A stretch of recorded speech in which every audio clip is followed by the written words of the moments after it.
بسم اللہ الرحمن الرحیم۔ السلام علیکم دوستو، میں ہوں آپ کا دوست علی رضا۔ آپ دیکھ رہے ہیں میرا یوٹیوب چینل علی رضا راجپوت۔ دوستو، آج میں حامد میر کے کچھ نئے انکشافات کے بارے میں بات کرنے جا رہا ہوں، تو ذرا میری ویڈیو کو غور سے دیکھنا اور سننا بھی۔ حامد میر صاحب فرما رہے ہیں، عمران خان کو کیوں لایا گیا 2018 کے الیکشن میں؟ حامد امیر نے سب سچائی بتا دی۔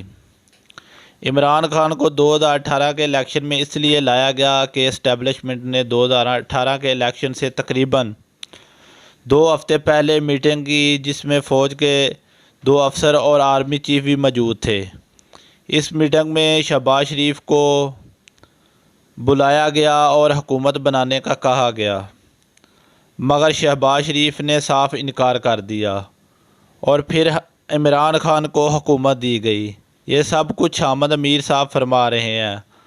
حامد امیر صاحب سے بندہ پوچھے، تم اب کیوں سب کچھ سامنے رکھ رہے ہو؟ اس وقت رکھنا تھا جب یہ سب کچھ ہو رہا تھا، اور اس وقت حامد میر خاموش کیوں رہے؟ یہ لوگ پیسوں کے لیے بہت کچھ کرتے ہیں، اور انہیں بھی کرنے سے ایسے لوگ پاکستان کے وفادار نہیں ہوتے۔ ان لوگوں کو پیسے سے پیار ہوتا ہے، ان لوگوں کو ملک سے کوئی لینا دینا نہیں ہوتا۔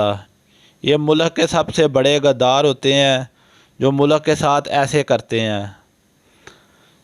تو دوستو، یہ تھی میری ویڈیو۔ پسند آئے تو لائک اور شیئر ضرور کرنا، اور ساتھ بیل کے بٹن کو ضرور دبانا تاکہ ہر آنے والی ویڈیو آپ تک پہنچ سکے۔ شکریہ، اللہ حافظ۔